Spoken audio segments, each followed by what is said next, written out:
आपका मन किसी विषय का चिंतन न करने पावे, नाम कानों में पड़े और चिंतन नाम का हो। नाम चल रहा है तो उसी नाम का चिंतन करते हुए कान में उंगली डालकर राधा राधा बोलकर चले जाएंगे। ये दीक्षा के समय शिक्षा दी जाती है। पूरे 24 घंटे के लिए हम अपने विचार पावन करने के लिए बिल्कुल मौन होकर के भगवत चिंतन या भगवत श्रवण करते हुए प्रसाद पावे। नाम कीर्तन चलता है, नाम कीर्तन सुनिए, या आपकी क्षमता है तो उस समय नाम जप करते हुए प्रसाद पाइए। नाम जप क्या करता है, वज्र के समान उस पहाड़ जैसे पाप पर टूट पड़ता है और उसे धूल धूसरित कर देता है। नाम चिंतन करो, चिंता नहीं। नाम में अपार सामर्थ्य है। जिसकी जिह्वा में नाम स्मरण चल रहा है तो मन लगे ना लगे उसको फल अवश्य मिलेगा। ऐसी बातें मत सुनो, निरंतर नाम जपने का अभ्यास जिह्वा से ही करो। हम राधा राधा बोल रहे तो किशोरी जी बुलवा रहे इसलिए बोल रहे, कृष्ण कृष्ण बोल रहे तो जेई कृष्ण ते नाम। पहला कि तुम्हें 11 माला गुरु मंत्र के तो करने ही हैं। दूसरा 12 पद चतुरासी जी के पढ़ने ही हैं पक्का। तीसरा तुम्हें उस रसोई से कभी भोजन नहीं पाना है जिसमें मांस बना है। 3 नेत्र होते हैं। एक होते हैं ये चक्षु इंद्रिय जिसे आप देख रहे हैं, नेत्र कहते हैं। दूसरे होते हैं बुद्धि में नेत्र और तीसरे होते हैं हृदय में नेत्र, जिनसे संसार देखा जाता है, विषय देखा जाता है, स्वप्न देखा जाता है, जागृत देखा जाता है। ये नेत्रेंद्रिय से देखा जाता है। इससे ना आप किसी महात्मा की स्थिति को देख सकते हैं, ना भगवत स्थिति को देख सकते हैं। ये केवल माया को देखने वाले नेत्र हैं जो सबके पास हैं। चक्षु इंद्रिय, ये इससे आप किसी की स्थिति नहीं देख सकते, इससे आप परमात्मा दर्शन नहीं कर सकते, इससे आप तत्व दर्शन नहीं कर सकते। ये केवल ब्रह्मा के द्वारा रचे हुए नेत्र, ब्रह्मा की रचना को ही देख सकते हैं बस। आगे है बुद्धि नेत्र, ये ज्ञान नेत्र हैं। जब बुद्धि में ज्ञान नेत्र प्रकाशित होता है तो तत्व बोध होता है और भक्तों के हृदय नेत्र खुलते हैं। ही के नयन निहारी, हृदय के नेत्र जब खुलते हैं तो प्रिया प्रीतम की रूप माधुरी, लीला माधुरी ये उसके नेत्रों में, इन नेत्रों में झलकते हैं। अंदर के 2 नेत्र जब ज्ञान चक्षु खुलते हैं तो सर्वत्र आत्म तत्व का दर्शन करता है, अपने स्वरूप का अनुभव करता है, ब्रह्म तत्व का अनुभव करता है। जब हृदय के नेत्र खुलते हैं तो सर्वत्र चिद चिद लक्षणम सर्वम राधा कृष्णमयम जगत, वो तत्व को राधा कृष्ण के रूप में, जैसे गोस्वामी जी सिया राम में। लेकिन इन नेत्रों से ये दोनों बातें नहीं देखी जा सकती, और इन्हीं नेत्रों से ये दोनों बातें देखी जा सकती हैं जब बुद्धि के नेत्र खुल जाए और हृदय के नेत्र खुल जाए। उपासक हृदय के नेत्र खोलने का प्रयास करें। वो पहले आहार शुद्धि करें, बहुत भोजन शुद्ध। बड़ी कृपा है, आकाशवृत्ति से जीवन चलता है, श्री जी को भोग लग करके मिलता है, परम पवित्र है।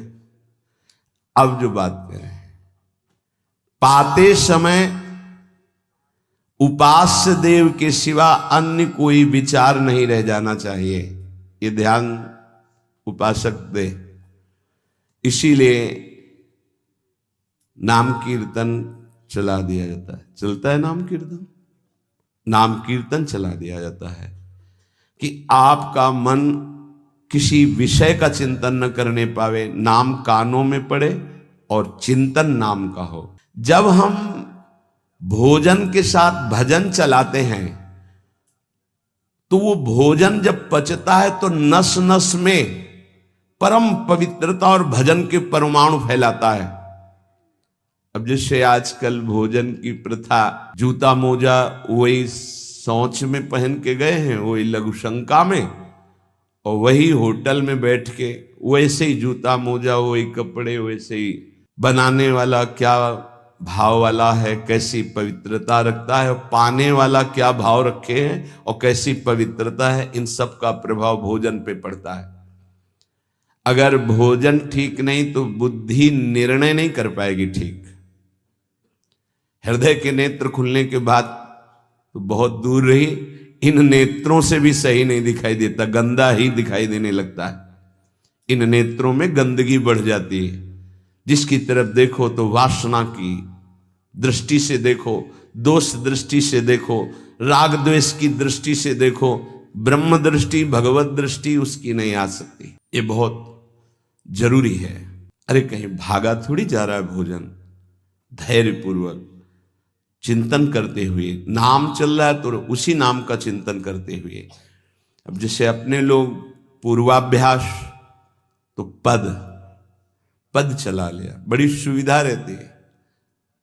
पद कोई बड़ा पद ले लिया और मानसिक पद गुनगुना भी रहे हैं, चिंतन भी कर रहे, प्रसाद भी पा रहे। कोई पद उठा ले, बड़ा पद, देखत नौ निकुंज सुन सजनी लागत, प्रथम यथामति प्रणव बिहरत दो प्रीतम कुंज। अब जब तक पद पूरा नहीं होगा तो भागेगा नहीं, और भागेगा तो पद नहीं पूरा होगा, पकड़ हो जाएगी। अब पद चल रहा है, प्रसाद पा रहे हैं, तो कभी कभी प्रसाद पाते पाते आंसू चल रहे हैं, प्रसाद पा रहे हैं, पद चल रहा है। अब वो भोजन क्या करेगा? प्रसाद नस नस में जाकर भागवतिक भाव संचरित करेगा। अब आप प्रसाद पा रहे हैं, किसी द्वेषी का चिंतन कर रहे हैं, गुस्सा आ रही, अब नस नस को वो क्रोध से युक्त करने वाली वृत्ति पैदा करेगा। आप प्रसाद पा रहे हैं, कोई काम चिंतन कर रहे हैं, वही प्रभाव आपके अंदर पड़ेगा। हमारी पद्धति रही है प्रसाद पाने, चाहे जितना पवित्र हो, पर भोजन पाने के पहले हाथ पैर धोए गए, कुल्ला किया गया, पवित्र हो करके फिर वहां बैठ करके। पद्धति थी, आसन पीढ़ा चटाई बिछा दी गई, पवित्रता पूर्वक बैठे, भोग सामने आया, भगवद अर्पित प्रसाद है तो जय जयकार और कीर्तन करके पा रहे हैं। अगर वो ऐसी जगह से मिला है, भगवद अर्पित नहीं है, तो अपने सामने 1 मिनट रुक कर भगवद अर्पित करते हैं, फिर जय जयकार इष्ट की, गुरुदेव की, भगवान नामों की गूंज करके फिर पाते। वो प्रसाद हमारे हृदय में पवित्र भाव पैदा करेगा, भजन बढ़ेगा। भजन से ही हृदय के नेत्र खुलते हैं, भजन से हृदय के नेत्र, और हृदय के नेत्रों से ही प्रियालाल का दर्शन होता है, प्रियालाल का लीला चिंतन होता है। जो अपनी नस नस में नाम, पवित्रता, भक्ति, ज्ञान, तो भोजन में बहुत सावधान रहिए। ये 24 घंटे के लिए हमारे विचारों को अपवित्र या पवित्र करेगा भोजन। अगर अशुद्ध भोजन हो गया तो 2-3 दिन तक तो विक्षेप पड़ेगा ही। अगर बहुत ही निषिद्ध भोजन हो गया तो हो सकता है कि भजन भी रुक जाए, विक्षेप क्या रुक जाए, ऐसा ऐसा भोजन होता है। भोजन बहुत संभाल के, भले भूखा रहना पड़े तो अच्छा है 1-2 दिन, पर ऐसा भोजन ना होने पावे जो हमारे भजन को छीण करे। प्रायः जब श्री जी की शरणागति दीक्षा दी जाती है यहाँ, तो पहला कि तुम्हें 11 माला गुरु मंत्र के तो करने ही हैं, दूसरा 12 पद चतुरासी जी के पढ़ने ही हैं पक्का, तीसरा तुम्हें उस रसोई से कभी भोजन नहीं पाना है जिसमें मांस बना है, जिसमें मांस रांधा गया है। भले तुमको वहां दाल रोटी खीर और ये सब बना के दे, पर वो सात्विक भोजन नहीं होगा, वो राक्षसी भोजन होगा, क्योंकि वो रसोई अपवित्र है, उसके पात्र पवित्र। ये दीक्षा के समय दिया जाता है। चौथा, जो तुम्हारे उपासना की, इष्ट की, गुरुदेव की, संतों की, भगवत स्वरूपों की निंदा करे, वो चाहे रिश्तेदार, नातेदार, चाहे कोई भी हो, हम उससे संभाषण बैठकर नहीं करेंगे, कान में उंगली डालकर राधा राधा बोलकर चले जाएंगे। ये दीक्षा के समय शिक्षा दी जाती है। यदि आप अपने कुसंग को नहीं त्याग सके, भोजन का सुधार नहीं कर सके तो भजन में रुचि नहीं होगी। ध्यान रखना, हम जैसा अन्न पाते हैं वैसा मन बनता है, जैसा मन होता है वैसे ही चिंतन होता है। हमें हृदय के नेत्र खोलने हैं तो हमें आहार पवित्र करना है।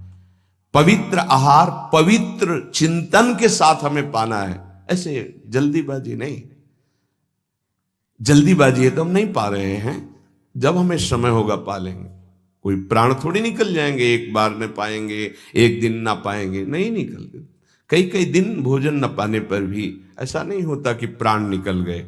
बड़ी सामर्थ्य है, प्रभु ने सामर्थ्य दी है। उपासक सावधान रहे, कहीं प्रसाद पाते समय कोई ऐसा दृश्य, ऐसी वार्ता न कर बैठे जो भजन में बड़ी हानि पैदा कर दे। जैसे आप मोबाइल रख लिए और आप ऐसे दृश्य देख रहे हो जो आपका सर्वनाश करने वाले हो, भोजन पा रहे हो, तो आप निश्चित समझ लेना, निश्चित भ्रष्ट हो जाओगे, आगे नहीं बढ़ पाओगे, गिर जाओगे। भोजन के समय यदि आपका मन पद में नहीं लग रहा, भजन में नहीं लग रहा, तो जैसे यंत्र है आपके पास तो चतुरासी जी लगा दीजिए, सत्संग लगा दीजिए। आपका चिंतन बनना चाहिए भागवती, कोई गलत चिंतन नहीं। और अगर कोई पास बैठा है तो वार्ता नहीं होनी चाहिए। भोजन के समय वार्ता निषेध है, वो वार्ता का समय नहीं, वो एकाग्रता पूर्वक पूरे 24 घंटे के लिए हम अपने विचार पावन करने के लिए बिल्कुल मौन होकर के भगवत चिंतन या भगवत श्रवण करते हुए प्रसाद पावे। आप सब आज से ये नियम ले लें, केवल परोसने वाले की आवाज सुनाई देनी चाहिए। श्री जी का प्रसाद जो आप परोस रहे हैं उसका उच्चारण करते हुए आपको प्रसाद, रोटी प्रसाद चाहिए तो वो पूछ सकते हैं। इसके अलावा पाने वाले की आवाज बस जी दे दीजिए, इससे ज्यादा कोई शब्द नहीं आना चाहिए। देखो, अगर प्रार्थना मानोगे तो आप आगे परमार्थ में बढ़ोगे। जो प्रसाद पाने का समय है वो बहुत 24 घंटे के भजन के लिए बहुत कीमती बात है। अगर उस समय आपका कोई प्रपंच वार्ता, कोई लौकिक वार्ता, राग द्वेष वार्ता, बिल्कुल नहीं, मौन आज से नियम रख लो। दे दीजिए ये शब्द उच्चारण और ले लीजिए प्रसाद ये शब्द, इसके अलावा और कोई शब्द नहीं होना चाहिए। अगर आप हमारी प्रार्थना नहीं मानते हैं तो ये अपराध होगा, आज्ञा का उल्लंघन होगा और वो आपके लिए बहुत ही हानिकारक होगा, जो आपकी बुद्धि को क्षय करेगा। इसलिए प्रार्थना है, आप प्रसाद पाते समय सब मौन का आश्रय, केवल स्वीकृति हां दे दीजिए और प्रसाद बांटने का जो उच्चारण है या अमुक प्रसाद ले लीजिए। बस इस नाम कीर्तन चलता है, नाम कीर्तन सुनिए, या आपकी क्षमता है तो उस समय नाम जप करते हुए प्रसाद पाइए। आपको सावधान रहना, जो एक बार आदेश हो जाए उसका उल्लंघन ठीक नहीं है और उसको तत्काल लागू किया जाए। अगर नहीं किया जाता तो उसे प्रमाद स्थिति कहते हैं और फिर बुद्धि भ्रष्ट हो जाती है।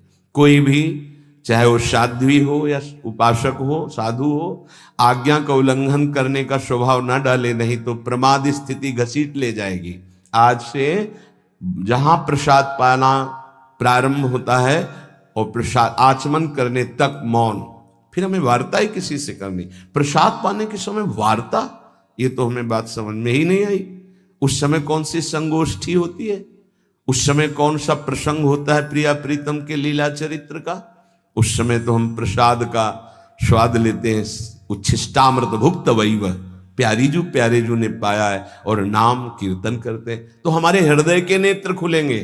तभी तो हमारी भजन में रुचि बढ़ेगी, जब हमारा प्रसाद पाते समय भजन होगा। बहुत ध्यान देने की बात है ये। अगर प्रसाद पाते समय प्रपंच, तो 24 घंटे प्रपंच चिंतन चलेगा। अगर प्रसाद पाते समय राग द्वेष की चर्चा, काम क्रोध की वार्ता, तो हृदय मलिन हो जाएगा। हम प्रसाद पाते हैं पवित्रता के लिए, प्राण पोषण के लिए, तो प्राण पोषण और पवित्रता दोनों होगी भगवत चिंतन से। केवल प्राण पोषण हुआ, बुद्धि अपवित्र हो गई तो फायदा क्या? जो नाम जप करता है उसको कभी ये चिंता नहीं करनी कि अब हमारे जो पूर्व पाप हैं वो कैसे नष्ट होंगे। वज्रम पाप मही भृताम, जैसे पर्वत को चूर चूर करने के लिए देवराज इंद्र जब वज्र का प्रहार करते हैं तो वो धूल हो जाता है, ऐसे पहाड़ जैसे भी पाप हों और नाम जप कर रहे तो नाम जप क्या करता है, वज्र के समान उस पहाड़ जैसे पाप पर टूट पड़ता है और उसे धूल धूसरित कर देता है। वज्रम पाप मही भृताम, हमें नाम पर ध्यान देना है। कैसे नाम जब छूट जाता है उपासक होकर भगवत प्राप्ति का लक्ष्य बना के, और तुम्हें चैन है, इसका मतलब है आपका लक्ष्य भी भजन भगवत प्राप्ति नहीं बना, नहीं तो चैन के तद विस्मरणेन परम व्याकुलते थे। भगवत द्रोद्रेकस्य सिद्धौषधम, ये नाम संसार रोग के आवेश को शांत करने की सिद्ध औषधि है। जासु नाम भव भेषज, ये भगवन नाम ये भव रोग की अचूक औषधि है। अर्थात नाम जापक को भी ये भी चिंता नहीं करने की हमारा कल्याण होगा कि नहीं, नाम चल रहा है, ये हमें भव समुद्र से पार ही नहीं भव समुद्र को सुखा देगा। नाम लेत भव सिंधु सुखाही, करो विचार सुजन मन माही। पाप के पर्वत को वज्र की तरह नाम टूटकर धूल धूसरित कर देता है और भव समुद्र को सुखा देता है, पार जाने की जरूरतें नहीं, खत्म ही हो जाता है, कल्याण की चिंता नहीं। मिथ्या ज्ञान निशा विशाल तमसस तिगमांशु बिंबोदय, ये नाम अज्ञान रूपी घोर अंधकारमयी रात्रि के नाश के लिए भगवान भुवन भास्कर सूर्य के समान है। उपासक को भी यह भी चिंता नहीं करनी कि हमें तो कोई ज्ञान नहीं है, हमारे अंदर तो अभी बड़े आकर्षण है संसार के, अविद्या है। बिल्कुल चिंता मत करो, नाम जब चल रहा तो जैसे घोर अंधकार रात्रि में है, सूर्य उदय होते ही वो सब नष्ट हो जाता है, ऐसे नाम जापक के हृदय का अज्ञान अंधकार नष्ट करने के लिए भगवान नाम सुंदर ज्ञान प्रकाश कर देते हैं। अन्य उसे कोई पढ़ने लिखने की आवश्यकता नहीं पड़ेगी। नाम जब से अपने, जैसे कल आप सत्संग में ध्यान दीजिए सुन रहे थे कि जिसका अंतःकरण शुद्ध हो जाता है, जो राग द्वेष रहित महात्मा है, बिना पढ़े सारे वेदों का अर्थ उसके हृदय में स्फुरित हो जाता है। मिथ्या ज्ञान निशा विशाल तमसस तिगमांश बिंबोदय, अज्ञान रात्रि के घनीभूत अंधकार के नाश के लिए प्रभु का नाम सूर्य के समान है। क्रूर क्लेश मही रुहा मूर्तर ज्वाला जटालह सिखी, ये क्रूर कर्म कराने वाले काम क्रोध लोभ मोह मद मत्सर इनका जंगल है। इस जंगल को नष्ट करने के लिए दावाग्नि के समान नाम है, इसको भस्म कर देगा, सारे विकारों को भस्म कर देगा नाम। क्रूर क्लेश मही रुहा मूर्तर ज्वाला जटाला सिकी, जैसे प्रचंड दावानल पूरे वन को भस्म कर देता है, ऐसे नामाग्नि समस्त विकारों को भस्म कर देती है। हमको ये भी चिंता नहीं करनी कि हमारे अंदर विकार काम क्रोध लोभ मोह मद मत्सर है। नाम चिंतन करो, चिंता नहीं। द्वारम निर्वृत्ति सन्मनो विजयते कृष्णेति वर्णद्वयम, ये परम शांति परमानंद का द्वार खुल गया यदि जिह्वा पे कृष्ण कृष्ण कृष्ण राधा राधा राधा राम कृष्ण हरि, जो नाम गुरुदेव ने दिया, अगर वो नाम चल रहा है तो अब चिंता भी नहीं करनी कि हमारा परम पद मिलेगा, कल्याण होगा कि नहीं। नहीं, द्वार में प्रवेश कर गए, जिह्वा पे नाम मतलब द्वार में प्रवेश कर गए। महाराज जी लोग तो कहते हैं कि जिह्वा से नाम जप करने से कोई लाभ नहीं मिलेगा, कहते कर में तो माला फिरे जीव फिरे मुख माही, मनुआ तो चहु दिस फिरे, यह तो सुमिरन नाहि। कुछ लोग कहते हैं हाथ में माला चल रहा है, जीभ में नाम चल रहा है, मन संसार में घूम रहा है, इससे तो कोई लाभ मिलेगा नहीं। तो महाराज जी प्रायः नाम जब तो ऐसे ही होता है प्रारंभ में, तो उसको तो कोई फल ही नहीं मिलेगा। अरे ऐसा कहने वालों की बिल्कुल बात मत सुनो, पूज्य उड़िया बाबा, ऐसा कहने वालों की बिल्कुल बात मत सुनो, उन्हें कहने दो, वो क्या जाने। नाम में अपार सामर्थ्य है, जिसकी जिह्वा में नाम स्मरण चल रहा है तो मन लगे ना लगे उसको फल अवश्य मिलेगा। ये बात इसीलिए भगवत प्राप्त महापुरुषों के वचनों को समझना चाहिए। अब कौन सा दोहा कहां से उठा के कैसे, अब अगर ये दोहा नए साधक को सुनाया जाए कि कर में तो माला फिरे और जीभ फिरे मुख माहि, और मनुआ तो चौदिस फिरे, ये तो सुमिरन नाहि। तो जो शुरू किया वो भी रख देगा माला कि फल ही नहीं मिलना, तो हम क्या करें। पूज्य राधा बाबा, तुम चिंता मत करो, तुम मशीन की तरह जीभ से शुरू करो राधा कृष्ण राधा कृष्ण राधा कृष्ण राधा, बाबा के वचन, फिर तुम देख लेना। गोस्वामी जी कह रहे तुम चिंता मत करो, राम नाम मणिदीप धर जीह देहरी द्वार, तुलसी भीतर बाहरो जो चाह सुझियार। हमको वो बात समझनी है जो बड़े बड़े महापुरुष कह रहे हैं। ऐसे लोगों की बात देखो, बाबा ने पहला शब्द उत्तर में ऐसे कहने वालों की बिल्कुल बात मत सुनो, उन्हें कहने दो, क्या जाने नाम में कितनी अपार सामर्थ्य है। अहो वत्स पचतो गरीयान यज्जिभ्याग्रे वर्तते नाम तुभ्यम, नाम की मनसाग्रे लिख देते ना, मनसाग्रे, यह जिभ्याग्रे, जिभ्या में जिसके आपका नाम विराजमान हो गया वो चांडाल भी जगत पूज्य बन जाता है। अहो वत्स पचतो गरीयान, वो सर्वश्रेष्ठ हो जाता है। भजन करना है, निरंतर भजन करना है, मन लगे ना लगे तुम्हें इसकी परवाह नहीं करनी।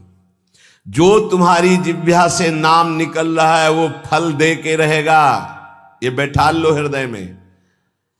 केवल जिह्वा से तुम भजन करना प्रारंभ करो, फिर देखना मन लगने की बात जाने दो, मन नाममय हो जाएगा, अपने आप नाममय हो जाएगा। जब हम अधिक समय तक विषय चिंतन करते हैं तो मन विषयमय हो जाता है। जब अधिक समय तक हम नाम जपते हैं तो मन नाममय हो जाता है। इसलिए तुम ऐसी बातें मत सुनो, निरंतर नाम जपने का अभ्यास जिह्वा से ही करो, तुम्हारा मन भगवदाकार हो जाएगा। तो महाराज जी सुनते हैं भगवदाकार वृत्ति बड़ी महिमामयी है, तो ये कैसे आती, कैसे भगवदाकार वृत्ति आती है। तीव्र अभ्यास और निरंतर स्मरण से। जब क्षण क्षण में वृत्ति हमारी भोगों की तरफ जाती है, उस वृत्ति को हटाकर हम नाम में लगाते हैं तो नामाकार वृत्ति, एक एक वृत्ति जब नाम में लगने लगती, नामाकार वृत्ति प्रभु के रूप में लगने लगती है तो भगवदाकार वृत्ति, तत्व चिंतन में लगती है तो ब्रह्माकार वृत्ति। इसलिए विशेष प्रयत्नशील उपासक वृत्तियों को भगवदाकार कर लेता है। प्रयत्नशील, बार बार मन संसार में जा रहा है, उसे हटाकर नाम में लगाते हैं, बार बार नाम में लगाते हैं, धीरे धीरे वृत्तियां नाम में हो जाती है। जब स्वतः एक एक वृत्ति नाम में हो जाती है तो भगवदाकार, मंत्राकार, नामाकार, ब्रह्माकार ऐसे शब्दों से कहा जाता है। ये केवल बातें बनाने से नहीं होता, पुरुषार्थ, तुम्हें भगवत कृपा से सामर्थ्य मिली ही ऐसी। उपासक प्रधानता कृपा की मानता है, अपने पुरुषार्थ की नहीं। पूरा प्रयास करके भगवदाकार वृत्ति का, और फिर उसमें देखता है कि बड़ी कृपा है, ये जो पुरुषार्थ हो रहा है ये गुरु कृपा से हो रहा है, ये भगवत कृपा से हो रहा है। भगवान की आज्ञा समझकर पुरुषार्थ करे और उससे लाभ हो तो भगवत कृपा समझे। आपका तात्पर्य यही है ना? हाँ हाँ, यही सिद्धांत है। ऐसा ही करना चाहिए। ऐसा करने से अभिमान नहीं होता, क्या कि प्रभु की आज्ञा है कि मनुष्य जन्म में भगवत प्राप्ति करे, गुरु की आज्ञा है कि इस उपासना के करने से भगवत प्राप्ति होती। तो हमें जितना पुरुषार्थ मिला है, सामर्थ्य मिली, हम पूरी सामर्थ्य लगाकर साधना करते हैं, नाम जप करते हैं, पर हम ये देखते हैं कि ये सब भगवत कृपा से हो रहा है। प्रभु की कृपा से ही हमारी भजन मार्ग में रुचि हुई, भजन बना, पुरुषार्थ बना, इस सब कृपा से। तो अभिमान नहीं आएगा। महाराज जी आप तो नाम जपने के लिए कह रहे हैं, लेकिन बहुत से विद्वान लोग नाम नहीं जपते। क्यों नहीं जपते? भैया नाम जप करना तुमने कोई साधारण समझ रखा है? भगवत कृपा के बिना भगवान नाम नहीं लिया जा सकता। हरिवंश की कृपा से श्री हरिवंश, जो श्री हरिवंश कहते हैं, उनको हरिवंश की प्राप्ति होती है। अर्थात वृंदावन में विराजमान सहचरियों के मध्य में श्यामा श्याम हा हरि रा राधा बा वृंदावन सा सहचरी, उनकी प्राप्ति होती है। हम राधा राधा बोल रहे तो किशोरी जी बुलवा रहे, इसलिए बोल रहे। कृष्ण कृष्ण बोल रहे तो जेई कृष्ण ते नाम, मानो साक्षात भगवान कृष्ण नाम से स्फुरित हो रहे, साक्षात प्रिया जो राधा नाम से हमारी जिह्वा में विराजमान। तो ये जरूरी थोड़ी है कि विद्वान है तो भगवत कृपा पात्र ही है। भगवन नाम भगवत कृपा पात्र जन जपते हैं। भगवत कृपा के बिना नाम नहीं निकल सकता जिह्वा से। तो क्या एक उपासक अन्य नामों को जप सकता है? अन्य नामों का कीर्तन कर सकता है? अन्य रूपों का पूजन कर सकता है? एक उपासक जो किसी एक उपास्य देव में है, वो बहुत से उपास्य देवों की पूजा या नाम कीर्तन या नाम जप कर सकता है अच्छी तरह। उत्तर, अच्छी तरह कर सकता है, परंतु ये साधारण भक्ति में, गौड़ी भक्ति में, वैधि भक्ति में, अनुरागात्मिका भक्ति में नहीं। बाबा उत्तर दे रहे। तो जब हम वृंदावन की भूमि से भक्ति की बात करते हैं तो प्रेम भक्ति, प्रेम लक्षणा भक्ति की बात। इसीलिए रसना कटो जो अन रटो, निरखी अन फुटो नयन, श्रवण फुटो जो अन सुनो, श्री राधा जस बैन। जैसे प्रश्न करते हैं एकांतिक में कुछ भक्त उपासक कि हम तो अमुक अमुक अमुक अमुक बहुत भगवान विराजमान किए हैं, तो सब भगवाने के स्वरूप हैं, आप मना क्यों करते हो? नहीं, मना नहीं है। साधारण भक्ति तो सबकी ऐसी होती है, लेकिन जब अनुरागात्मिका भक्ति, प्रेम लक्षणा भक्ति की बात आती, तब अनन्यता आ जाती है। जैसे गोस्वामी जी सिया राम में सब जग जानी कह रहे हैं, फिर ये जब उनकी अनन्यता की बात सुनो तो कह रहे हैं बने तो रघुवर ते बने और बिगड़े तो भरपूर, और तुलसी औरंते बने ताबन बे पे धूल। जब सिया राम में सब जग जानी तो और कौन बचा? यहां ज्ञान नहीं, ये प्रेम अनन्यता है। एक भरोसो, एक बल, एक आस विश्वास, एक राम घनश्याम हित, चातक तुलसीदास। जैसे चातक आकाश से बरसे हुई स्वाति की बूंद के सिवा वो और कुछ ग्रहण नहीं करता, ऐसे ही प्रेम भक्ति मार्ग का उपासक अपने आराध्य देव के नाम रूप लीला धाम के सिवा अन्य उसकी कोई भावना ही नहीं रहती। तो जब तक अनुरागात्मिका भक्ति का परिचय नहीं मिला, उसमें नहीं, तब तक ये सब चलता है। थोड़ी देर ये, थोड़ी देर ये, थोड़ी देर इनकी उपासना, इनका कीर्तन, इनकी चालीसा, इनका पाठ, ये प्रारंभिक भक्ति। लेकिन प्रेम लक्षणा भक्ति में जाकर के वो समिट जाता है, अपने इष्ट देव के नाम रूप लीला धाम में अनन्य हो जाता है।